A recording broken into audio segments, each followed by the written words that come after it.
Let's move into the mailbag. So this one came through on our video earlier in the week about North's as draft assistance package. Yeah. So this one came from username Bilbo Baggins, which I love. I've been rewatching The Hobbit and all the Lord of the Rings movies because I'm going to New Zealand in a few weeks. But so Bilbo asks, how does pick 19 this year equal Harley Reid, and what will they need to give up to pick 1?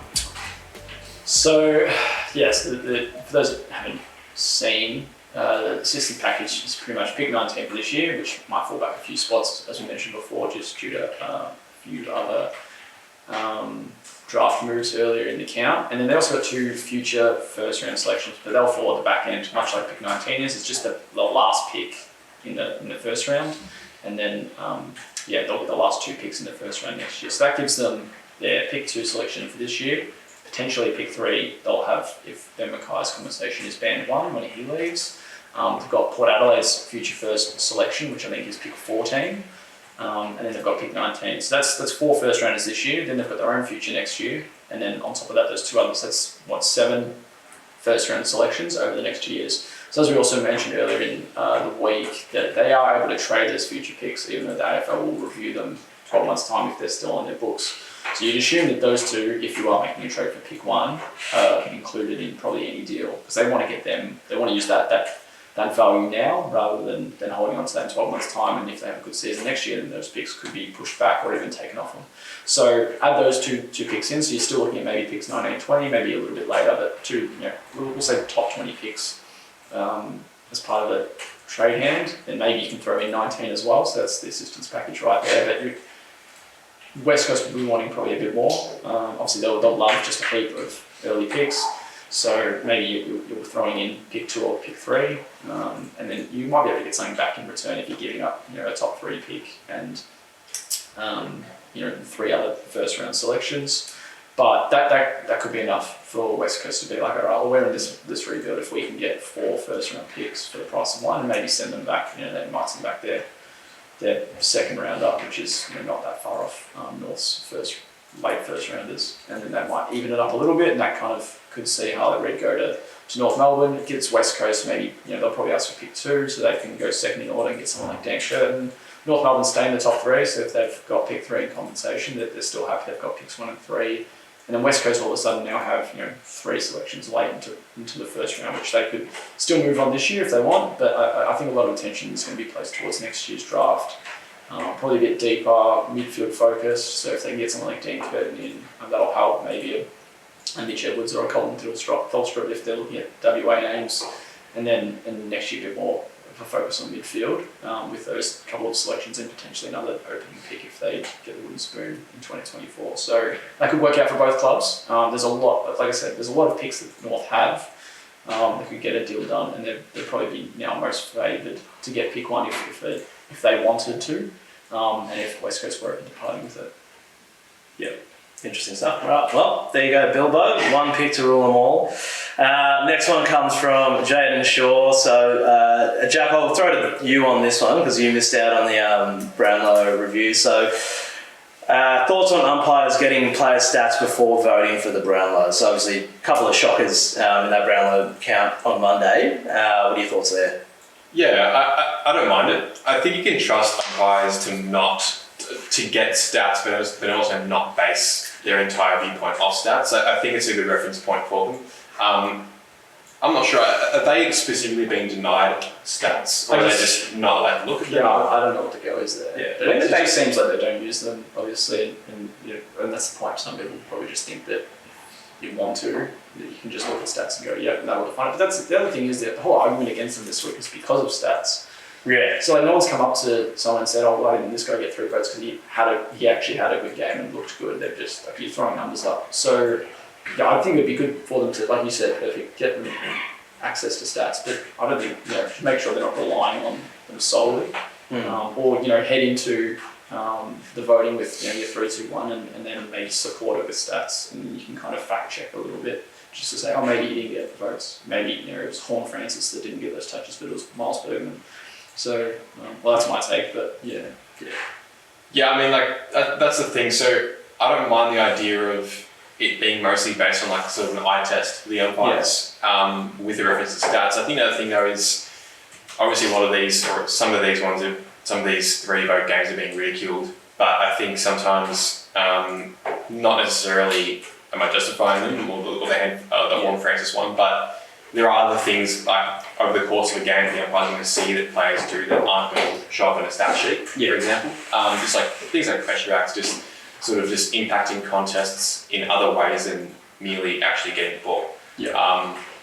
So I do like the idea of sort of combining what they're seeing with their own eyes at the time, and then also they can reflect back and reference stats and those sorts of things that might, maybe sort of change their viewpoint in terms of giving out votes. So I definitely think they should have access if they don't already have access. Obviously it's a bit of a grey area around what they actually do or don't or are and aren't allowed to see, but I think a bit of a balance is always good. Yeah.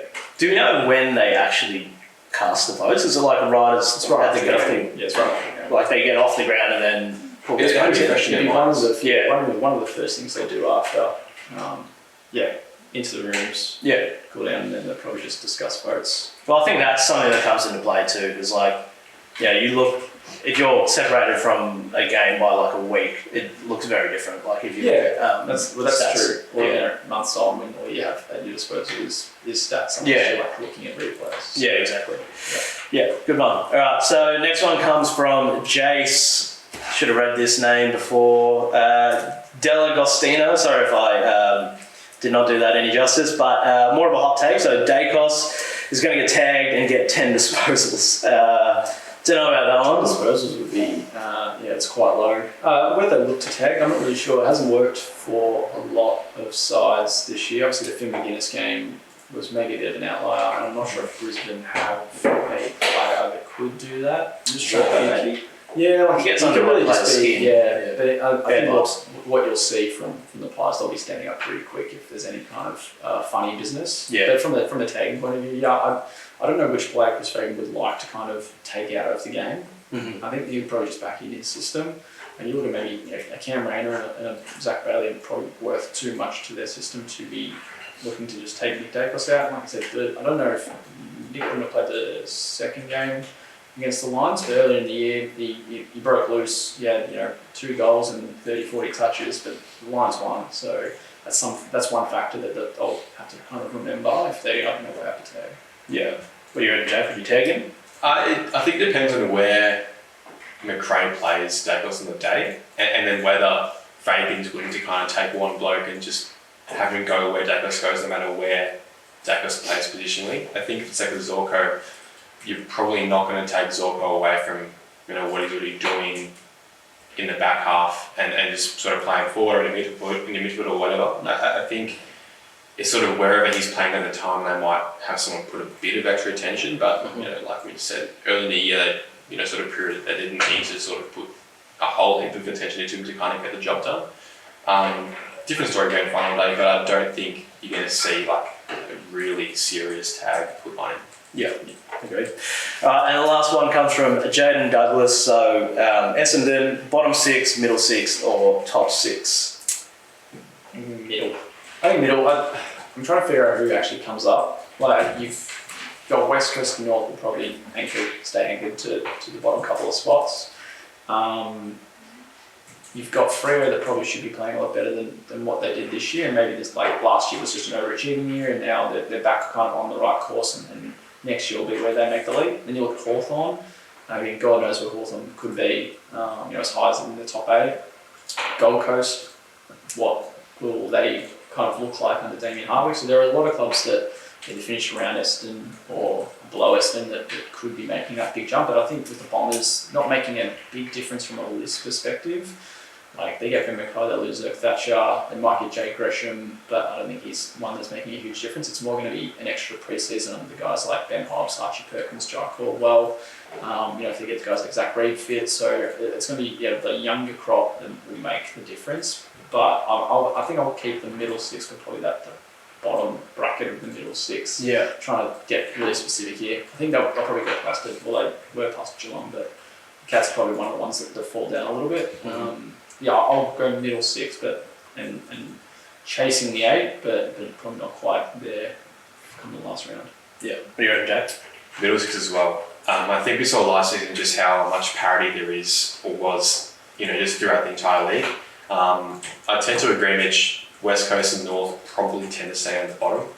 I think though, even the Roos would be hoping to make some sort of a jump, in Clarko's second year in charge. But yeah, a lot of those teams, like, your Gold Coast, your Hawthorn, they'd be wanting to make pretty significant jumps again. So I think with how even it all is, it's hard to say. But again, I think middle 6, bottom bracket of middle 6 is a pretty good spot for them. Again, challenging for finals should be probably an expectation. Second year in a Brad spot as well. I think that's a possibility. But middle 6 is where I think they'll be. Yeah. I'm still got them in the bottom 6, but the top part of the bottom 6, I think there's a few teams that will go past them. They're kind of in that bracket of who comes down, who goes up. I think Freo is going to be better than the next year. Yeah, there's a lot, but bottom 6, top of the bottom 6. All right, well, that wraps it off the mailbag.